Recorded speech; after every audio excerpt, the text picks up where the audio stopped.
There was a time when The Simpsons was the smartest show on television. It predicted the future, parodied politics, and somehow felt like it knew us. Not just as an audience, but as a culture, as people. But now, it's barely a shadow of itself. The jokes aren't sharp, the characters feel hollow, and what used to be bold and human has become safe, stale, and mechanical. So what happened? This is a story about creativity, decay, and what it means when we let something brilliant live long past its prime. This is why The Simpsons should have ended 20 years ago. There was a moment in time, specifically between seasons 3 and 8, when The Simpsons wasn't just a television show. It was the sharpest mirror American culture had. On the surface, it was an animated sitcom about a dysfunctional family, but underneath, it was a masterclass in satire, philosophy, emotional storytelling, and cultural critique. The Simpsons captured the contradictions of the American family so well that it felt like therapy disguised as comedy. It gave us Homer, not as a one-note idiot, but as a blue-collar everyday man burdened by routine and broken systems, a man who drinks too much, screws up constantly, and somehow makes us feel seen. Lisa was more than a precocious child. She was the show's conscience. A stand-in for every kid who felt out of place in their own family or too smart for their surroundings. Bart was the chaos of youth, a true trickster spirit, rebelling against a society that had already dismissed him. Marge was an unsung hero, the emotional anchor, the moral compass, the one who kept everything from collapsing, even when no one thanked her. Maggie was a silence, an observer of all this chaos surrounding her, and yet we felt like we were in her shoes. In the episode Lisa's Substitute, we watch a young girl form a fragile connection with the only adult who trusted her, only to lose him to the realities of adulthood and responsibility. In Homer the Heretic, we explore the nuances of spirituality, personal belief, and social conformity, all wrapped in a story about skipping church. In Homer's Phobia, we tackled homophobia, in an era when shows dared to do that. Every episode was layered, the jokes were dense, the satire was brutal, and the emotional beats hit like a punch to the gut. The show skewered consumerism in Trash of the Titans, American imperialism in Bart vs. Australia. Oh boy, that one hurts deep. And media manipulation from Homer Badman. Years before those topics became mainstream points of conversation, it didn't just predict the future, it predicted us. Even the structure of the episodes mattered. There was a rhythm of writing, a flow of humor, sadness, insight, and absurdity that no show has quite captured since. Writers like Conan O'Brien, George Meyer, and David Mimkirk, and John Swartzwelder weren't just making gags. They were crafting miniature philosophical arguments wrapped in jokes. Visually, it was lo-fi and simple, but that was part of the charm. It didn't rely on high-definition polish or hyperactive editing. It just was. And yet, somehow, it felt more real than most live-action TV. It understood working-class frustration, childhood alienation, religious tension, media saturation, and the subtle agony of knowing your dreams might never come true. And it made you laugh through the pain. The Simpsons, in its golden age, was the beating heart of culture. Not because it chased trends, but because it understood people. It saw the system, and it saw the people caught inside it, and it loved them anyway. But nothing stays perfect forever. Around season 9, The Simpsons began to crack, not suddenly, but more like a slow leak you never notice until the room's already flooded.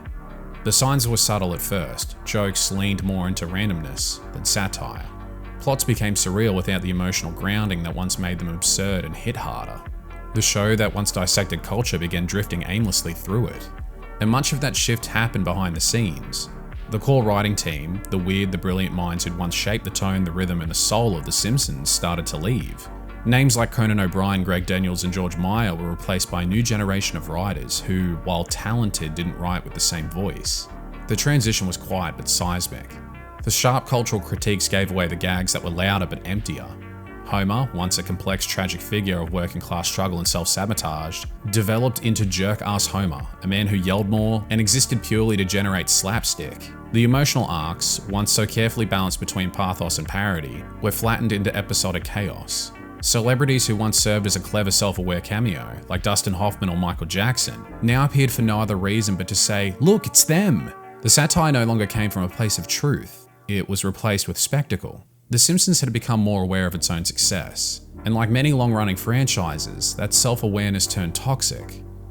It stopped becoming a reflection of the world and started mimicking its own legacy, recycling tropes, and leaning on familiarity like a crutch. Episodes began referencing previous episodes instead of real life. The show would refer to itself to the point of creative decay, like a snake eating its own tail. Even visually, the show started to lose its identity. The transition to digital animation made everything cleaner, but somehow colder. The heart started fading, not because the creators didn't care, but because the institution now cared more about keeping it running than keeping it good. And in that slow drift, The Simpsons stopped evolving. It stopped surprising us. It stopped saying something new. Instead, it became a simulation of itself, still moving, still colourful, still familiar, but the soul quietly drained out. It wasn't just a turning point, it was the beginning of the long goodbye that we'd never really had the courage to say out loud. What followed the golden years wasn't a crash, it was a slow fade into something colder, emptier, and eerily mechanical. This wasn't a dramatic fall from grace, it was a quiet decay. The Simpsons now entered what fans are calling the Zombie Simpsons era, a phase where the show continued to air, continued to move, and continued to exist, but no longer felt alive. It became a vessel, walking and talking with the same faces, same voices, the same yellow aesthetic.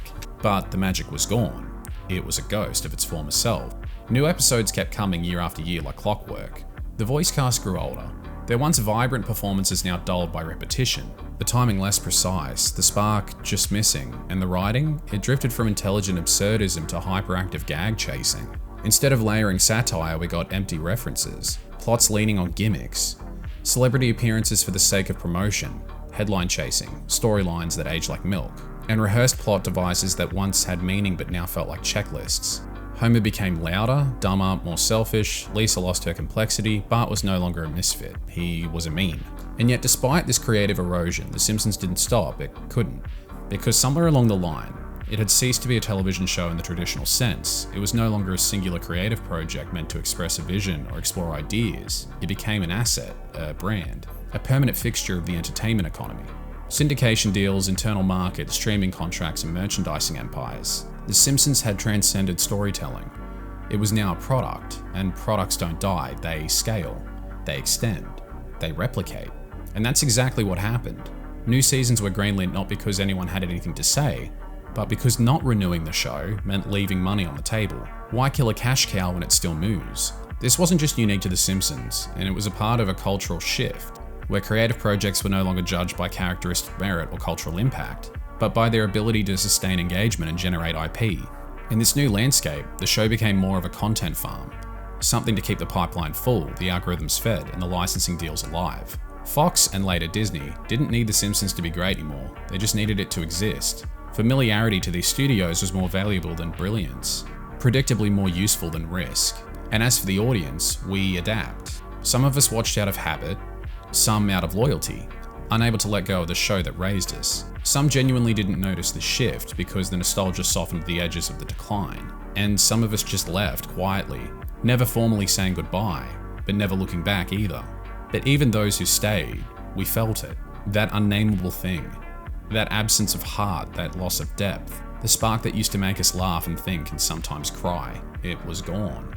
And though we kept watching, we weren't really there anymore. Not fully. Not the way we were during those golden years when The Simpsons felt like it was speaking to us directly. What remained was a shell, looping eternally. It was still The Simpsons technically, but something sacred had been lost. The soul had left the building, and in its place was a monument, cold, towering, endlessly marketable, to a show that once meant something. And here's the bigger question, the one that lingers after the laughs had faded and the episodes blurred together. What does it say about us when we let something so brilliant fade like this? The Simpsons was once a mirror held up to our lives, our contradictions, our culture. It reflected the absurdity of our systems, the quiet sadness of our routines, the love we rarely say out loud. It reminded us that behind every nuclear family trope was something much more fragile, people trying to survive the noise. But now it's not a mirror, it's a wallpaper. It plays in the background while we scroll our phones. It's the default setting on a streaming service. Safe, bright, non-threatening, and maybe that is the point. Maybe The Simpsons didn't change in a vacuum, maybe it changed us. We've become so conditioned by content on an endless loop, by shows that don't end, by characters who never die, by stories that keep us spinning. We cling to comfort media because it's great, because it's familiar, because it doesn't ask anything of us, because it lets us exist in a world where the furniture never moves, the voices never change, and the consequences never last. We don't want to say goodbye, Not to shows, not to characters, not to parts of our past that remind us of who we are. Even when those things no longer serve us, even when they stop speaking to the present, we keep them around because they used to mean something, because we're scared to find out what comes next. And so, The Simpsons keeps us going, season after season. Familiar voices reading unfamiliar lines, hollow echoes of once past perfect episodes. Not because the world needs more Simpsons, but because we don't know how to let things end with grace. And maybe that's the most honest reflection the show has left to offer. Not of society as it was, but of a culture afraid to change, addicted to nostalgia, and endlessly looping throughout versions of its former self. So here's the uncomfortable truth. The Simpsons should have ended 2 decades ago. It should have taken its final bow while it was still sharp, still soulful, still saying something real. It deserved to go out on its own terms, not dragged into eternity, but remembered for the brilliance it once was. But it didn't. And now it stands as a cautionary tale, not just about television, but about us, about how we struggle to let go, how we cling to what once brought us joy, even when the light is gone. We didn't just watch The Simpsons lose its voice, we let it. We normalized the decline, muted the discomfort, and called it content. But maybe the real loss isn't just creative. Maybe it's emotional, maybe it's personal. Because The Simpsons used to be more than a show, it was a pulse, a cultural touchstone, a strange yellow little family that somehow reflected our deepest flaws with love and laughter.